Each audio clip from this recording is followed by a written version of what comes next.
사회의 질서를 유지시키는 데 있어서 국가가 가장 힘쓰는 부분은 바로 사법제도입니다.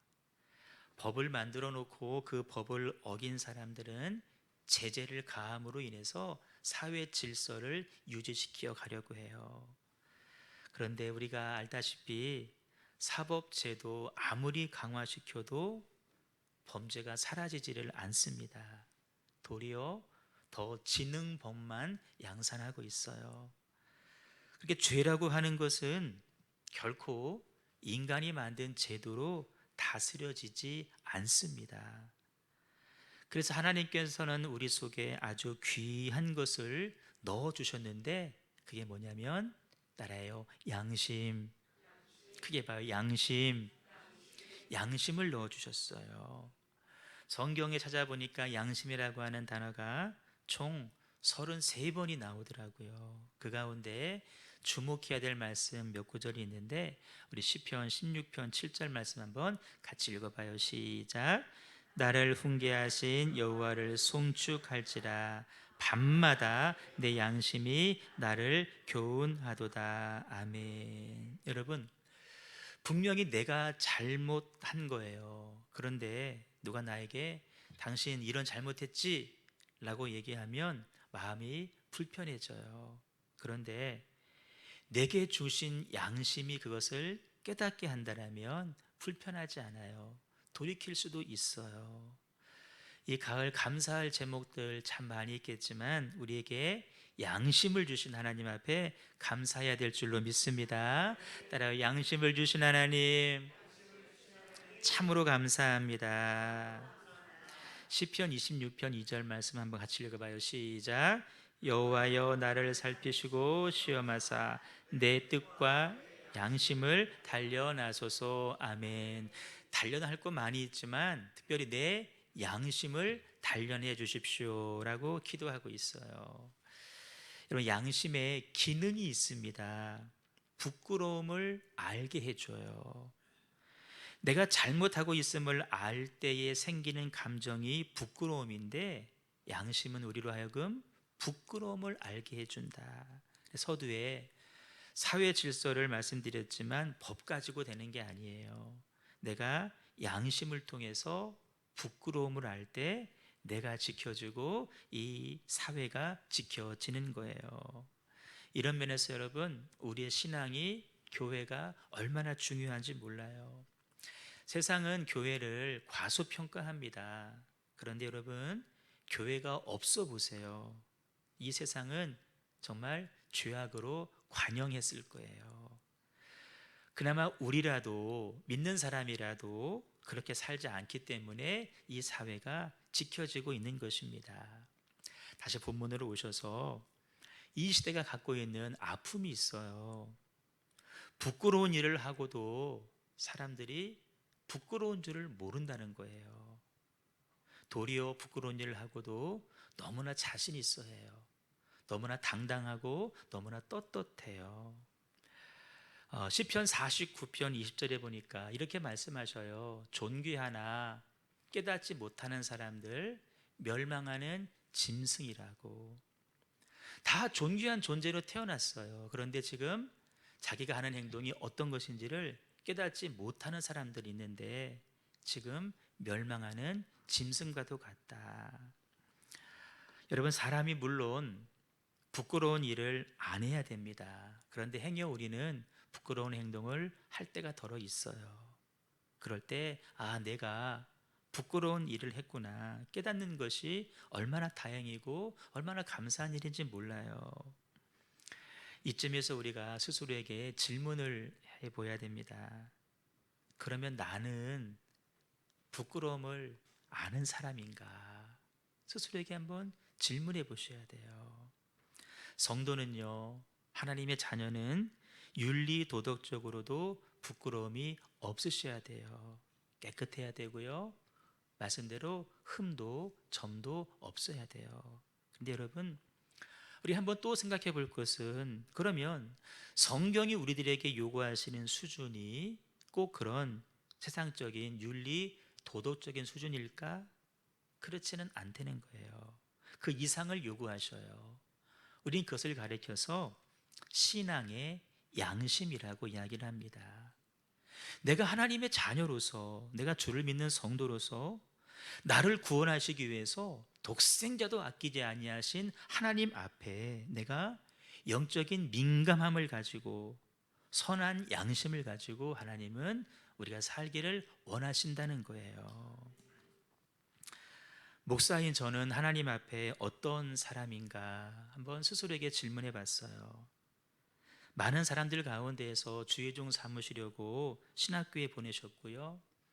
남들이 꽤나 훈련받고 싶어 했던 교회에서 사역하게 하심으로 이런저런 것들을 경험하게 하셨어요.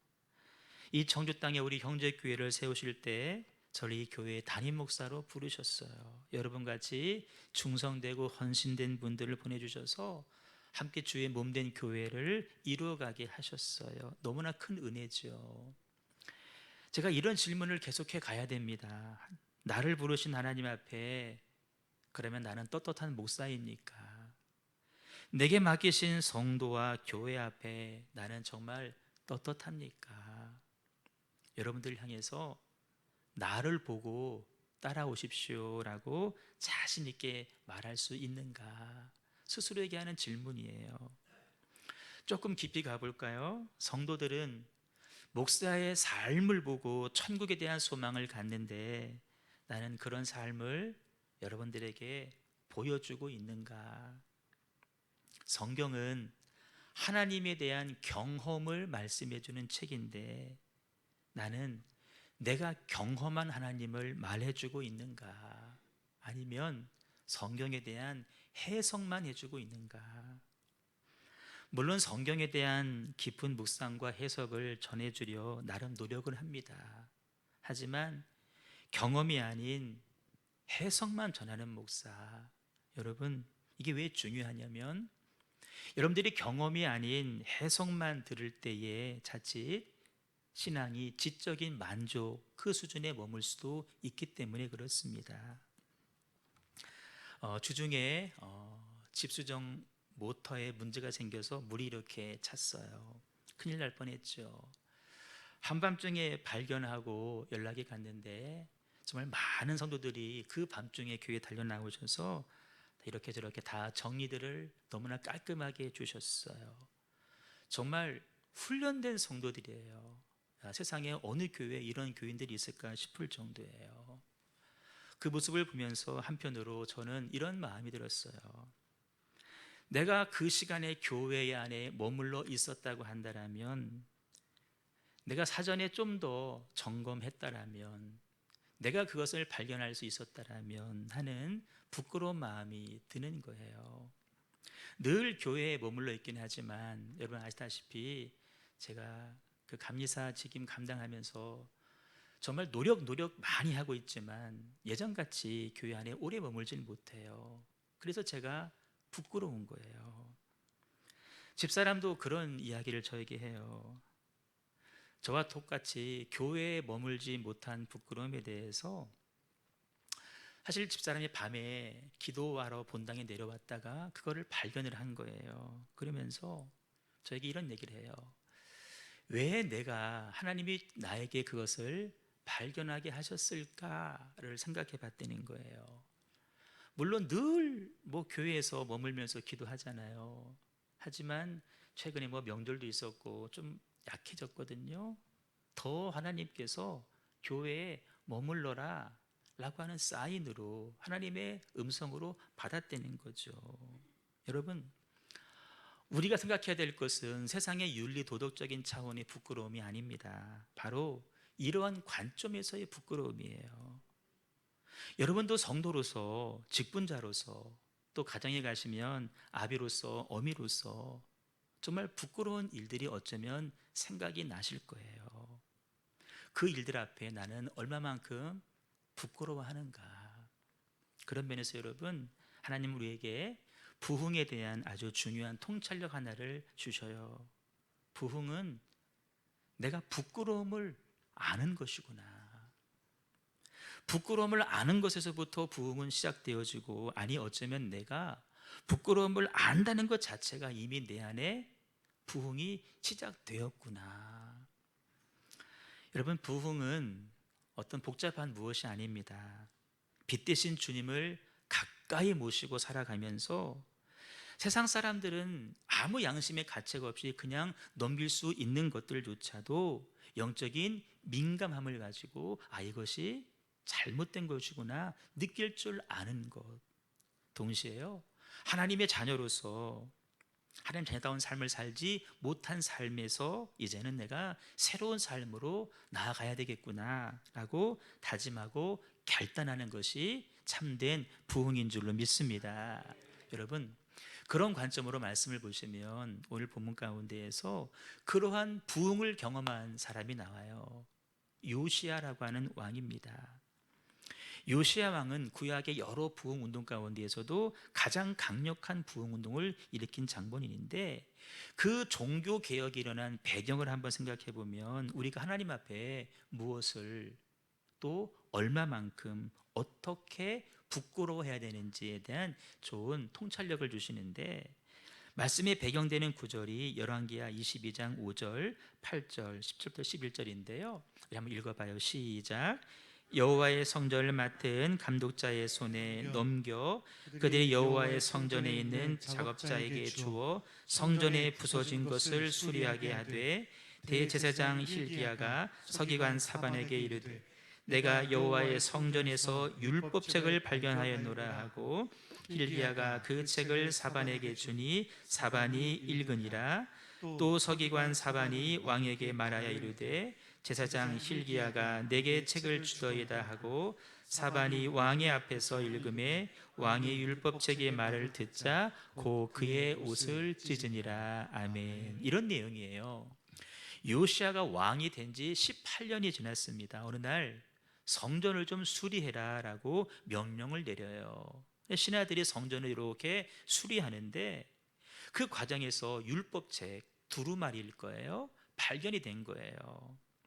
그 율법책에 적힌 내용을 서기관 사반이 왕 앞에 와서 읽어줍니다. 그럴 때 그 읽어주는 내용을 듣던 왕이 갑자기 옷을 찢는 격렬한 반응을 보이는 거예요. 성경에서 옷을 찢는 행위는 회개를 의미하는데, 지금 요시야가 하나님 말씀을 들으면서 자기의 허물을 발견하고 처절하게 회개하고 있다는 것입니다. 근데 그 회개가 어디로 이어지냐면 타락한 이스라엘 전체의 신앙을 개혁하는 소위 종교 개혁 운동으로 연결이 되었다는 거예요. 여러분, 이 일이 요시야가 왕이 된 지 18년째 이루어진 일입니다.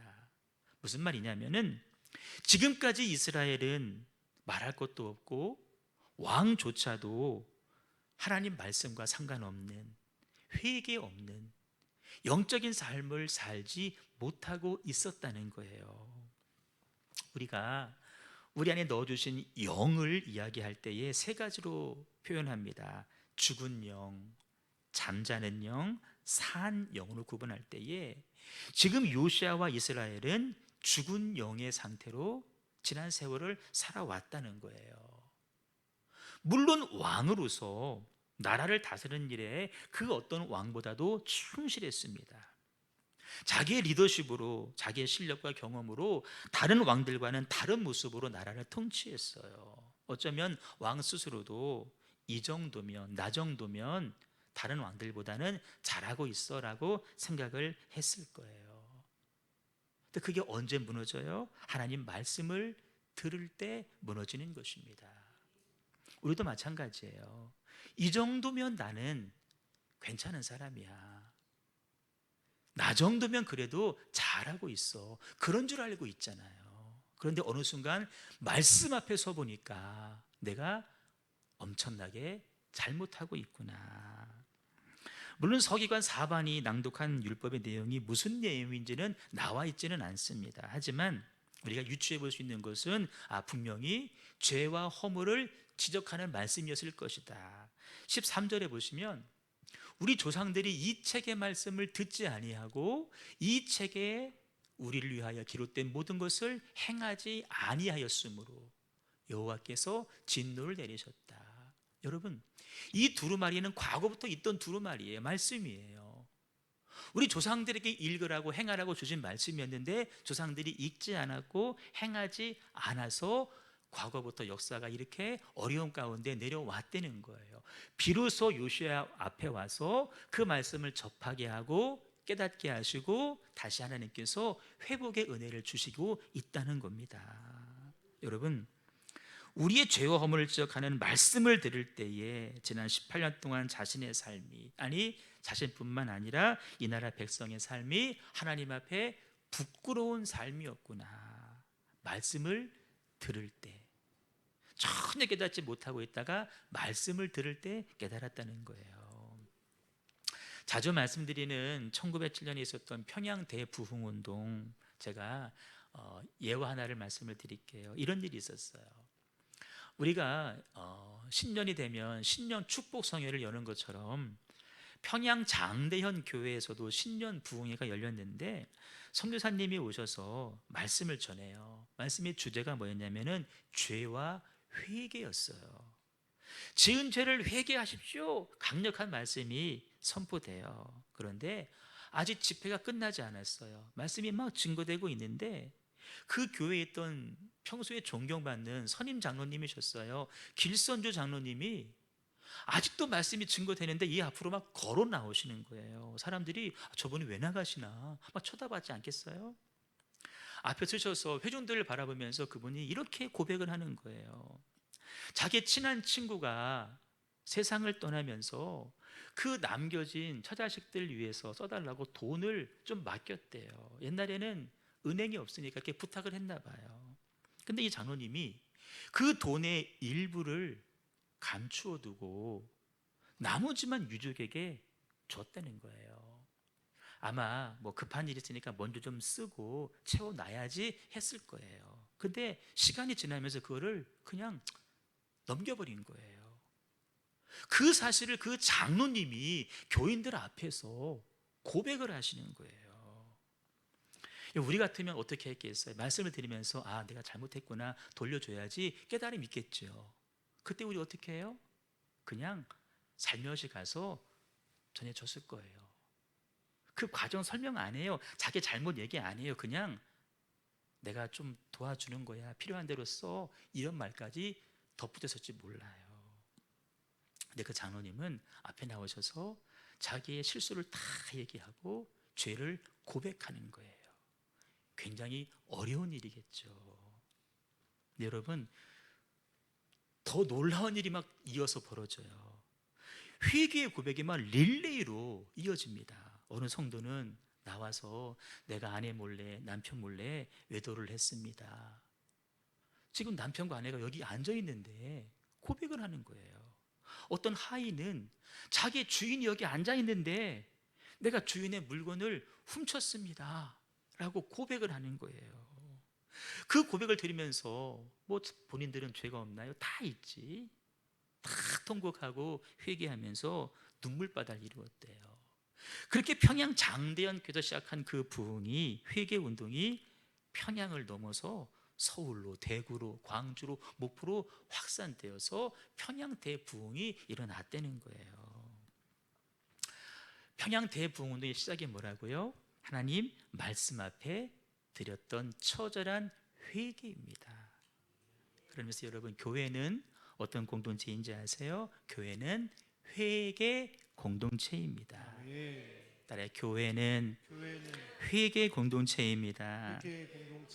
하나님 말씀 앞에서 자신을 돌아보고 자기의 죄를 솔직하게 고백할 수 있는 공동체. 그렇게 내 죄를 솔직히 고백해도 그것이 창피함으로 느껴지지 않는 공동체. 그 고백이 정죄로 상황이 변하지 않는 공동체. 여러분, 그게 교회예요. 초대교회 성도들은 모여서 말씀을 듣고 은혜를 나눴다 그랬잖아요. 날마다 자기의 죄를 고백하는 거예요.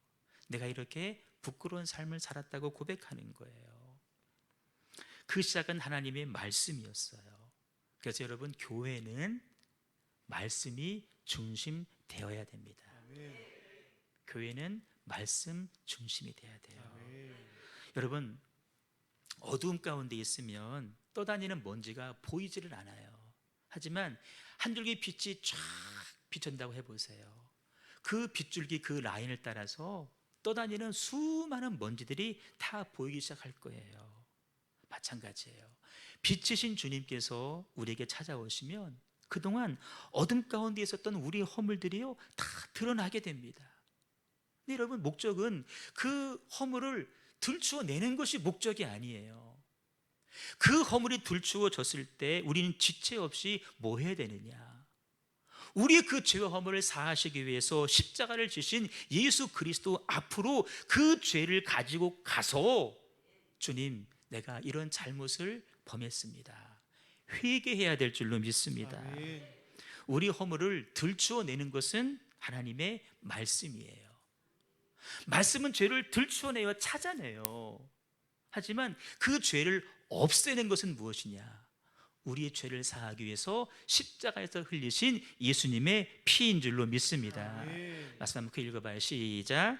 빛이 세상에 왔을 때 사람들이 자기 행위가 악함으로 빛보다 어둠을 더 사랑한 것이니 악을 행하는 자마다 빛을 미워하여 빛으로 오지 아니하나니 이는 그 행위가 드러날까 하미요 진리를 따르는 자는 빛으로 오나니 이는 그 행위가 하나님 안에서 행한 것임을 나타내려 함이라 하시니라. 아멘. 우리가 하나님을 믿는 것을 주저하는 것은 하나님 앞에 가면 우리의 죄가 다 드러날까 봐 하나님을 믿기 어려운 거예요. 제가 고백했잖아요. 기도의 자리에 앉아 있는 게 참 힘든 것은, 기도의 자리에 앉아 있으면 저 혼자니까 이 안에 있는 부끄러운 제목들이 다 떠올라요. 여러분들에게 말하지 못하는 것들이 다 기억나요. 그게 힘들어서 스스로, 그게 괴로워서 여러분 기도의 자리에 앉는 것이 고통스러운 거예요. 여러분, 말씀이 들춰냅니다.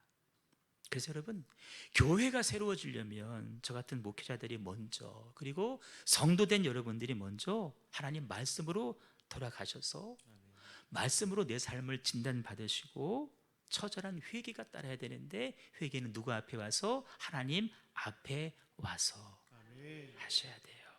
여러분, 진정으로 가정이 회복되기 원하시나요? 부모된 우리부터 부끄러움을 자각하셔야 돼요. 자녀들에게 그렇다고 아버지 허물을 이렇게 다 말하라는 이야기가 아니에요. 하지만 스스로 자각하면서 앞으로는 자녀들에게 부끄럽지 않은 부모가 되겠다라고 다짐을 하셔야 돼요. 그를 위해서 가정의 제사장으로 세우신 아버지로부터, 기도로 남편을 세우고 자녀들을 양육해야 될 우리 아내로부터 하나님 말씀 앞으로 나아가야 될 줄로 믿습니다. 아멘. 말씀 앞에 나가셔서 내 죄를 진단받으시고 그것을 예수님에게 가지고 가셔야 돼요. 이를 위해서 주신 좋은 선물이 있어요. 바로 성령님이십니다. 여러분, 성령님은 우리의 죄의 문제를 해결하시려고 아들 예수를 이 땅에 보내서 십자가에 매달아 죽게 하겠다라고 계획하신 하나님의 구원의 계획을 아시는 분이셔요. 그 구원의 계획 따라 이 땅에 오셔서 실제로 십자가에서 자기 삶을 내어주신 예수 그리스도의 생애를 아시는 분이 바로 성령님이셔요. 아버지의 구원의 계획을 알고 계시고 아들의 생애를 아시는 그분이 지금 어디에 계셔요? 영으로 우리 안에 들어오셨어요. 그래서 뭐 하셔요? 아버지의 사랑을 알게 하시고 예수님의 생애를 기억하게 하시고 그분이 주신 말씀을 기억나게 하시고 아멘. 깨닫게 하시고 아멘. 생각나게 하시는 거예요. 아멘. 그래서 우리가 날마다 그 말씀 앞에 서서 죄의 유혹을 받을 때마다 깨닫게 하시는 거죠. 그래서 이러면 안 되지, 이거 죄지. 그래서 그 죄의 유혹 앞에서 넘어지지 않게끔 우리를 붙잡아 주신다라는 거예요. 여러분, 다시 본문으로 와서 요시의 왕을 보세요. 말씀 앞에 옷을 찢었어요. 자기의 부끄러움과 수치가 드러났어요. 그 다음에 이렇게 얘기를 해요. 여호와께 물어라. 많은 사람들에게 말하는 건 왕이니까 명령하는 거예요. 여호와께 나가서 너희들도 물어라라고 얘기하는 거예요. 사람에게 묻지 말고, 왕이니까 자기 참모들 많이 있겠잖아요. 그들에게 가지 말고 하나님에게 가서 그것을 물으라는 거예요. 여러분, 말씀 앞에 찔림이 있으신가요? 내 죄가 드러나고 부끄러움이 있으신가요? 그 부끄러움을 가지고 누구에게? 하나님에게 가셔야 돼요. 부끄러움을 아는 것으로 그치면 안 되고 하나님 앞에 그 부끄러움을 가지고 가서 해결받는 저와 여러분 꼭 되시기를 주님의 이름으로 축복합니다. 사도행전에 보시면 마음에 찔려라고 하는 똑같은 구절이 2장과 7장에 나옵니다. 베드로가 설교해요. 당신들이 죽인 예수가 그리스도 맞습니다. 회개하십시오 라고 선포를 해요. 그 말을 듣는 유대인들이 얼마나 말씀이 강력했는지 그 말씀을 듣고 마음에 찔렸어요. 우리가 어떻게 하면 좋겠냐고, 우리가 어찌할꼬 마음에 찔림을 느꼈어요. 그 반응을 본 베드로가 이렇게 이야기를 해요. 가서 회개해라. 그리고 예수님의 이름으로 세례를 받아라. 그러면 죄 사함을 받을 것이고 그러면 성령 또한 선물로 받을 것이다. 여러분, 이 회개가 초대교회 부흥의 단초를 이루게 돼요. 근데 7장에 가시면 전혀 반대의 모습이 나옵니다. 이번에는 스데반 집사님이 설교를 해요. 마음에 찔림을 받습니다. 그런데 그들의 반응은 뭔지 아세요? 이를 갈아요. 우리의 죄를 지적해 이를 가는 거예요. 똑같은 말씀을 듣고 한 사람은 마음에 찔려서 회개를 하면, 똑같은 말씀을 들었고 마음에 찔림을 받았지만 이를 가는 거예요. 그 이를 갈미 돌을 들어서 스데반 집사를 쳐서 죽이게 만들었다는 것입니다. 여러분, 오늘날도 이런 일은 다반사로 일어날 수 있어요. 저 여러분이 말씀을 듣고 마음의 찔림 정도만 받고 그걸로 끝나버리면, 그 문제를 가지고 하나님 앞에 가서 해결받지 못하면 결과는 여러분 더 나빠져요. 우리 안으로는 열등감, 패배의식 생길 거예요. 바깥으로는 누군가를 향해서 우리도 분노와 울분을 터뜨리게 될 거예요. 언젠가는 우리 안에 있는 그 분노, 울분 솟아납니다. 여러분, 부끄러움을 아는 것이, 내 양심이 흔들리는 것이 최종 목적지가 되어서는 결코 안 돼요. 마음의 찔림을 받고 가룟 유다처럼 스스로 자살로 끝마치는, 여러분 그것도 아닙니다. 후회와 회개는 달라요. 후회는 또 다른 범죄로 이어져요. 그러나 회개는 죄를 중단시키고 새로운 나로, 성령 충만한 나로 바꾸어 주십니다. 여러분, 말씀 앞에 서실 때마다 분명히 마음의 찔림이 있으실 거예요. 하나님께로 나아가는 통로가 되게 하셔야 돼요. 결코 부끄러움을 깨닫는 데서 그치시면 안 돼요.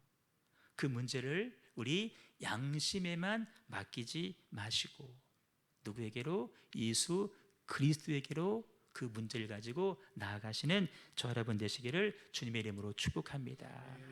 예수님은요, 말씀 읽어봐요. 시작. 믿음의 주요 온전케 하신 예수를 바라보자. 그는 그 앞에 있는 기쁨을 위하여 십자가를 참사 부끄러움을 개의치 아니하시더니 하나님 보좌 우편에 앉으셨느니라. 십자가의 고통을 참으셨어요. 부끄러움을 개의치 않으셨어요. 왜요? 우리의 부끄러움을 주님께서 대신 받으신 거예요. 우리를 부끄럽지 않게 하시려고 주님이 그 부끄러움을 대신 다 받으셨어요.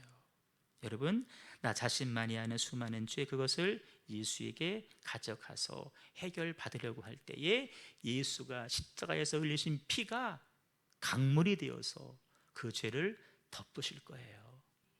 허물의 가리움을 받은 자가 복 있는 자라 그랬어요. 죄 용서 받은 자가 복 있는 사람이에요.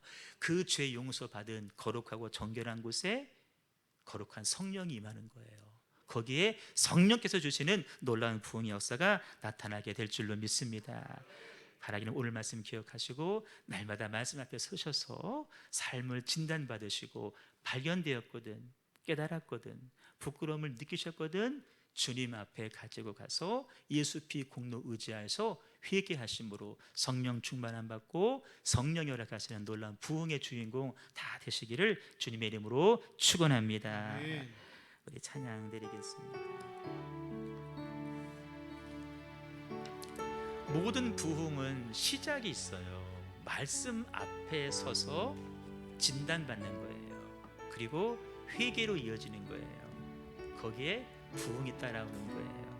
말씀 앞에서 날마다 경외함으로, 두려움으로, 때로는 떨림으로 단독자로 서 있는 내가 되기를 소망합니다. 우리 그 믿음으로 찬양하고 기도하겠습니다.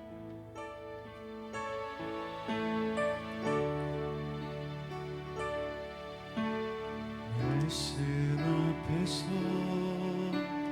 경외함으로 주께 홀로 섭니다. 생명의 말씀 읽고 순종해 주를 예배합니다. 기록된 말씀 힘이 있어서 진리로 우리 거룩해 하며 거룩한 말씀 세세 영원히 복음이 되어 말씀하시네. 하나님 말씀에 두려워 떠는 자, 그 말씀에 생명을 거는 자, 한 사람 찾으시는 주님의 약속을 믿어. 하나님 말씀에 운명을 거는 자, 순종하며 주 따라가는 자, 영원한 하나님 나라 이뤄갈 주의 교회여.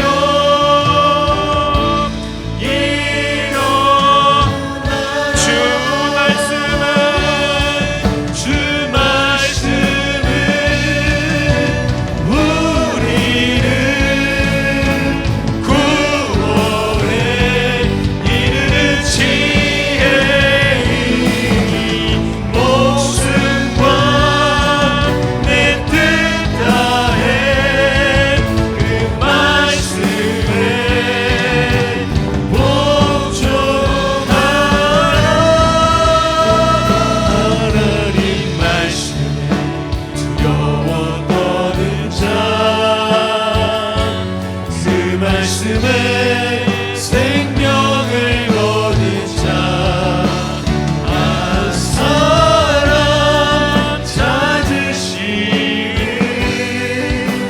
주님의 약속을 믿어.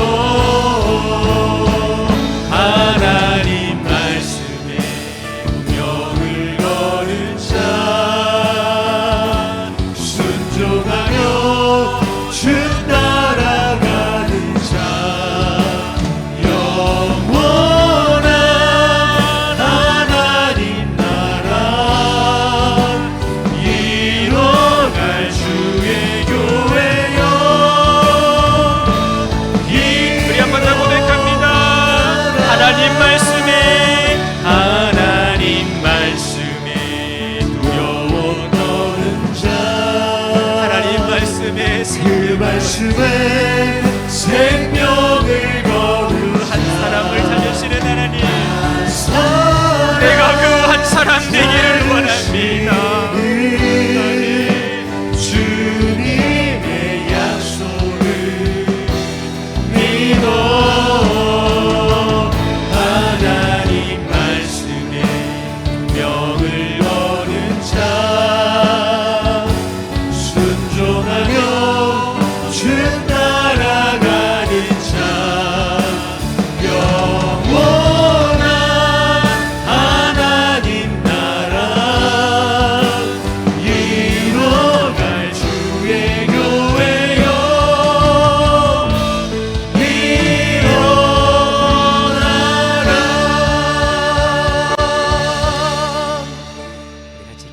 됐습니다. 여러분 두 손을 가슴에 대고요. 여러분 안에 계신 성령님께서 여러분 각자에게 다 깨달음을 주시고 계실 겁니다. 내가 하나님 말씀 앞에 어떠한 삶을 살고 있는지, 부끄러운 삶을 살고 있는지, 아니면 정말 자신 있는 삶을 사는지, 주의를 범하고도 아무렇지도 않았던 나, 불순종의 죄를 짓고도 아무렇지도 않게 여기는 나,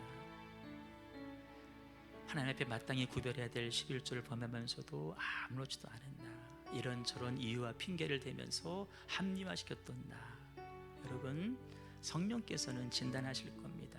제가 뭐라고 말하지 않아도 성령께서 말씀 깨닫게 하십니다. 여러분 깨달았거든 그것을 끝나지 마시고요, 주님 앞에 가지고 나가서 용서를 구하세요. 예수의 피가 다 덮어주실 것입니다.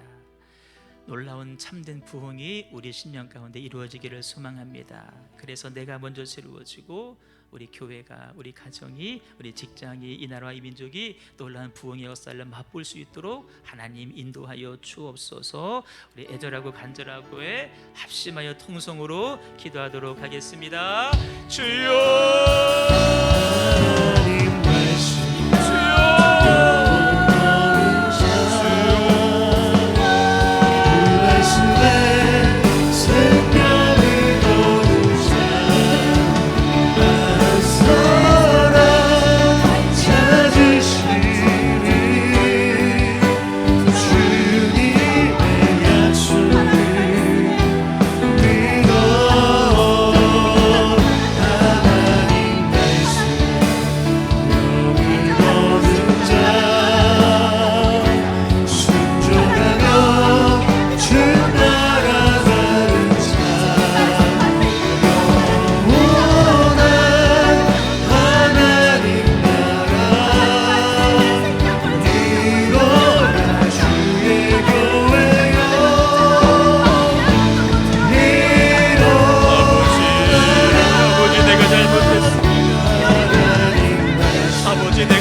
아버지 너무나도 뻔뻔했던 나, 부끄러워할 줄도 몰랐던 나를 용서해 주시옵소서.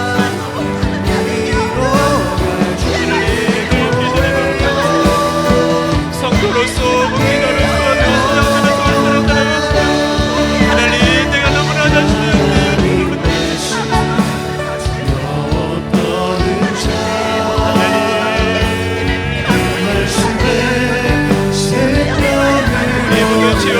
이 시각에 끝나게 참여해 주셔야